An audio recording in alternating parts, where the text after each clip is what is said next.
Assalamualaikum warahmatullahi wabarakatuh. Masih bersama saya Fani Irawan di acara podcast bareng Fani Irawan. Oke, mantap. Oke guys, selamat malam. Masih bersama saya di channel Fani Badak Channel. Oke, di sini saya akan mengundang salah satu narasumber, yaitu teman saya sendiri, dan akan membahas sebuah filosofi naik gunung. Itu bagaimana, ntar kita tanya-tanya kan dia yang berpengalaman naik gunung. Kalau saya naik gunung paling tinggi ya di belakang rumah aja gitu aja lah. Nah, silakan masuk, ini adalah Mbak Nisa Melani, silakan. Silakan masuk, Mbak. Halo, selamat malam. Oke, gimana Mbak kabarnya, Mbak? Baik, Ya, baik. alhamdulillah. Mas Fani sendiri apa kabar ini? Oh ya, alhamdulillah saya baik ini. Saya di sini alhamdulillah sehat, tambah gemuk ini ya. Alhamdulillah. Alhamdulillah. Nah, di sini saya mau bertanya Mbak ini tentang Boleh. bagaimana sih naik gunung itu? Naik gunung capek, Mas. Iya capek sih. Makanya saya ini nggak mau naik gunung. Masalahnya saya itu gemuk ini loh. Oh, kalau untuk badan yang gemuk itu bisa Mas sebenarnya naik gunung. Tapi kan itu diperlukan skill yang khusus ya. Mungkin di fisik mungkin ya lebih dipersiapkannya lebih banyak lagi. Itu sebelum naik gunung minimal harus berolahraga setiap hari supaya nanti pas naik gunungnya tidak ada kendala dalam masalah. Masalah apa Mbak? Ini masalahnya itu saya badannya gemuk gini Yang tau. penting bukan masalah hati. Aduh, baper saya ini ya Allah. Itu masalah gini, kalau kurang persiapan itu biasanya nanti mungkin bisa itu kram, itu kan juga mengganggu banget kalau masalah di pendakian, itu bisa ya sakit banget gitu loh. Oke, jadi saya itu kan belum berpengalaman Mbak nih untuk naik gunung itu bagaimana, apa teknisnya naik gunung itu bagaimana, kan saya belum berpengalaman di bidangnya itu. Nah terus di gunung itu kan, nah kita kan belum tahu kontur jalannya itu bagaimana, terus pemandangnya kita gimana, kan ada masalah di apa itu namanya di cuaca itu. Kita mengatasinya gimana Mbak? Itu untuk kita yang sebagai pemula ini nggak tahu apa-apa tentang gunung yang mau didaki itu. Kalau cuaca itu memang nggak bisa ditebak Mas. Jadi kalau cuaca itu ya cuaca bagus, cuaca buruk ya kalau udah datang hari itu mau mendaki hari itu ya udah kita jalani asal itu tidak membahayakan kita. Terus kalau untuk kontur tanah untuk jalur pendakian kita harus punya skill membaca peta. Biasanya kan sebelum pendakian kita diberi gambaran dulu soal gunung itu, dikasih peta. Itu satu tim biasanya dikasih peta 1 lembar. Kita harus bisa membaca peta itu supaya tidak terjadi tersesat, tidak terjadi salah jalur atau yang lain.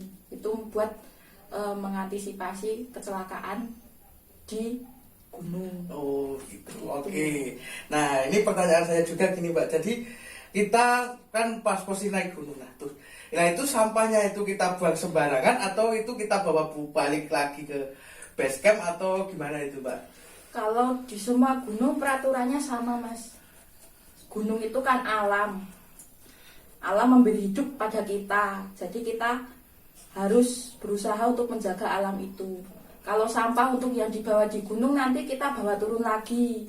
Soalnya gini, kalau di gunung kan mana mungkin ada kerja bakti nyapu di gunung, nggak mungkin. Oke. Terus setiap pendakian itu satu tim pasti didata bahan-bahan yang dibawa ke atas gunung itu apa aja. Nanti pas turun itu dihitung lagi. Itu bahannya yang dibawa ke atas sama yang dibawa ke bawah itu hitungannya sama atau tidak. Nanti kalau tidak sama bisa jadi disuruh naik lagi, suruh mengambil sampahnya tadi. Jadi berat sekali ya Mbak. Ini saya jadi nggak mau jadi guru lagi ya. Kalau berat sih memang berat, tapi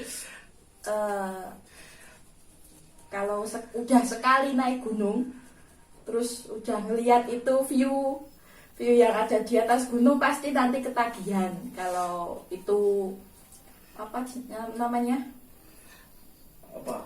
udah ngerasain. Ngerasain naik gunung gitu. Iya, ngerasain naik gunung. Emang kita ngerasain capek dulu, ngerasain apa ini, mengeluh. Baru dari base camp sampai pos 1 itu keluhannya udah banyak banget. Tapi kalau kuat sampai atas, sampai puncak, itu udah terbayar. Memang untuk mencari yang lebih itu harus diperjuangkan lebih juga gitu loh.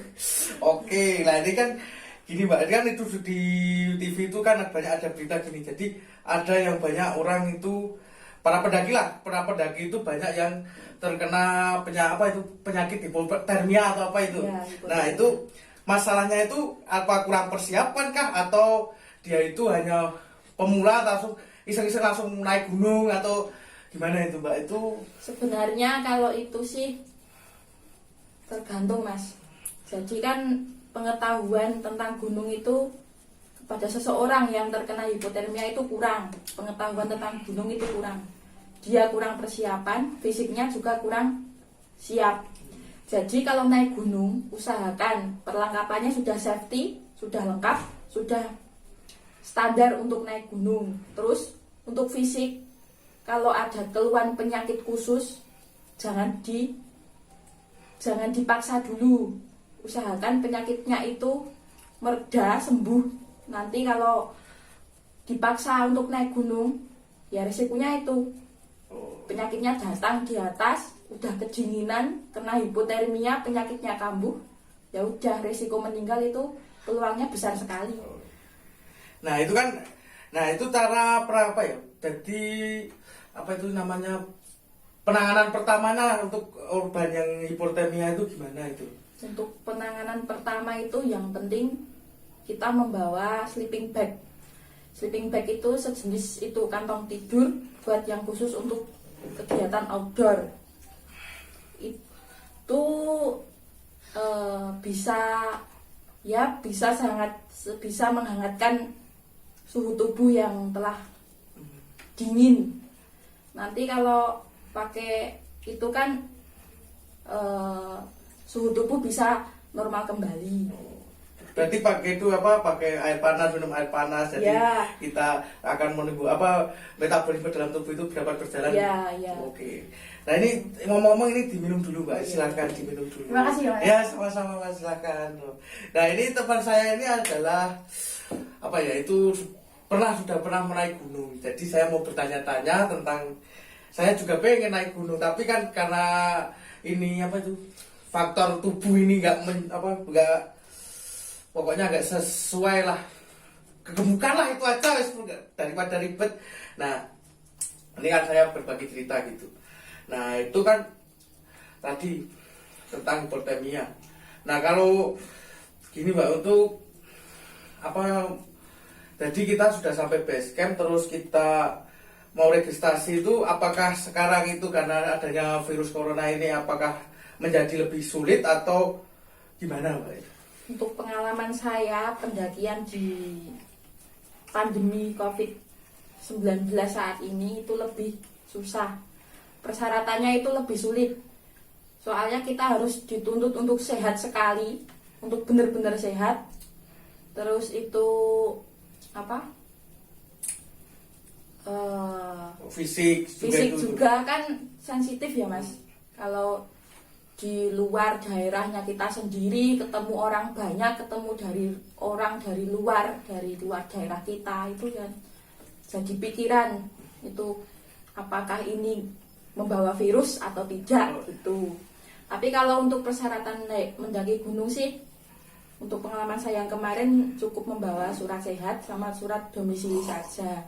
Soalnya kan kalau untuk rapid sama swab test kan mahal.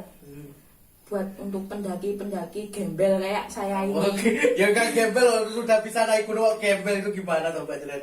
Ya kan kita kan cuma itu loh Mas, traveling tapi low budget. Low budget. Meminimalkan tarif yang keluar gitu loh. Soalnya kan tahu sendiri peralatan gunung itu mahalnya mahal sekali gitu loh. Kita baru bisa rental ya udah rental. Yang penting kan fisik kuat, nyampe atas Ya, dapat. alat-alat itu dapat membantu safety loh ya. Yang penting safety. Rental dulu nggak apa-apa, yang penting safety gitu. Nah, ini jadi motivasi untuk saya untuk naik gunung gitu. Nah kan kemarin itu saya mau naik gunung tapi terkendala virus corona dan terkendala ini mager. Mager ini yang susah. Ini mager ini sangat susah buat saya untuk dihilangkan ini. Faktor kegemukan juga sih tapi ya. Gimana ya? Berarti saya kalau mau naik gunung harus fisik dulu, Ya. menyiapkan fisik yang baik, terus menjaga Olahraga dulu. Kalau Oh. bisa itu sampai bener-bener badannya itu rasanya ringan buat jalan jauh udah enak, nggak kecapean lagi, itu udah cocok buat naik gunung. Nah, tapi kan tadi kan katanya mbaknya itu gini, tubuh berasa ringan lah. Saya itu kalau ringan gimana? Rasanya berat terus deh. Ya gini, ringan itu dalam artian bukan kurus mas. Oh, bukan kurus. Bukan kurus. Artinya ringan itu tulang-tulang itu udah nggak ngerasain kaku lagi. Oh. Kalau buat jalan jauh itu udah enak gitu loh. Udah nggak ngerasain wah berat banget jalan kayak gini, capek banget gitu. Nggak semua yang ringan-ringan itu kurus, nggak ada mas. Mau saya itu gemuk kok ya. Nah ini saya mau tanya mbak, itu pengalaman naik gunung itu di mana ya? Maksudnya pengalaman naik gunung itu sudah ada gunung apa saja yang pernah didaki itu loh? Saya itu naik gunung baru 5 kali mas. Banyak ya mbak. Saya itu belum pernah Baru itu. 5 kali mas. Oh. Saya itu berawal dari naik gunung di Gunung Prau tahun kemarin, Agustus tahun kemarin. Saya itu diajak kakak saya. Terus kok udah ngerasain, wah view-nya kayak gini, lautan awan, jarang banget kan lihat view kayak gitu. Terus saya itu ditanya kakak saya, kamu ketagihan nggak? Gitu. Ya, Kecanduan gitu ya mbak? Iya. Setelah itu ya saya cari temen, alhamdulillah dapat temen yang satu frekuensi sama saya. Itu seneng jalan-jalan. Kita bukan pendaki tapi cuma orang-orang yang gabut suka jalan-jalan gitu. Nah kan gini ya, saya itu punya punya keinginan lah untuk bisa naik gunung. Nah gimana ya, saya terkendala ini juga sih, budget juga itu tuh, sama berat badan dan lain sebagainya. Nah untuk yang cocok sebagai gunung yang cocok untuk pemula kayak saya tuh yang gimana kriterianya itu mbak? Gunung yang cocok sama pemula itu yang tingginya itu masih di bawah 2000 meter. Misal Gunung Ngandong itu baru 1726 meter. Itu cocok banget buat pemula. Soalnya saya sendiri kan ya bukan pendaki profesional gitu loh. Segitu itu masih ngerasa berat, tapi kan itu cocok banget buat pemula. Soalnya kan gunung itu juga kan banyak banget pengunjung yang masih anak-anak itu udah belajar mendaki. Kalau untuk pemula itu cocok banget. Soalnya treknya juga nggak susah banget, nggak tinggi banget, tapi view-nya tetap sama, dapet indahnya gitu loh. Oh, indahnya sama, oke. Indahnya sama. Itu bagi para pemula, jadi cari yang gunung di bawah 2000 meter di atas permukaan laut. Ya. Terus gini, ngomong-ngomong soal gunung, nah adakah pengalaman horor saat di gunung itu? Kalau pengalaman horor ini alhamdulillah belum ada. Walaupun saya sebelum mendatangi gunung itu, saya baca dulu riset gitu. Saya cari-cari dulu infonya di YouTube. Gunungnya ini gimana? Terus alamnya itu gimana? Saya cari dulu. Walaupun juga takut gitu ya, Pak? Walaupun juga takut. Jadi nggak yakin gitu loh. Nggak yakin. Jadi mau naik apa enggak kalau ceritanya kayak gini. Soalnya saya itu ke gunung ya termasuknya angker itu di Gunung Sindoro. Di Gunung Sindoro saya lihat di YouTube kok ceritanya ada yang kayak gini. Terus saya ya udah yakinin aja besok berangkat. Ternyata pas sampai situ, statement mistis yang ada di gunung itu ya tergantung kepada diri kan. Tergantung pada diri kita itu hati dan pikiran kita itu Harus sinkron. harus Berpikiran positif gitu. berpikir positif. Soalnya kan kita ke gunung kan cuma tamu ya. Ya. Jadi kita harus saling menghormati. Cuma tamu. Jadi kan kita harus ke tempat asing itu ya harus permisi, harus sopan. Yang penting itu kesopanan kita itu dijaga. Terus itu kayak tingkah laku juga itu harus dikontrol. Insya Allah bakal baik-baik aja kok. Ya. Oke, jadi gitu. Kalau mau naik gunung, jadi kita harus riset dulu apa Ya, itu dipelajari dulu. tekstur pendakian itu gimana, terus perlengkapan dipersiapkan supaya apa aman dan gini kan ada kata gini. Puncak itu tidak menjadi prioritas. Ya. Terus, nah itu kan berarti kita harus tidak sampai puncak. Yang penting kita sudah untuk berpulang kan memberikan pengalaman untuk bagaimana sih rasanya naik gunung itu. Ya. Nah, itu toh. Sebenarnya gini mas, dalam kehidupan sama naik gunung itu sama. Kamu mau mencapai puncaknya atau sampai tengah jalan, itu tujuan hidupmu sama tujuan kamu mendaki itu sebenarnya sama. Tapi gini kok mas, filosofi ya bukan filosofi sih, kata-kata pendaki lah. Kata-kata gitu. pendaki.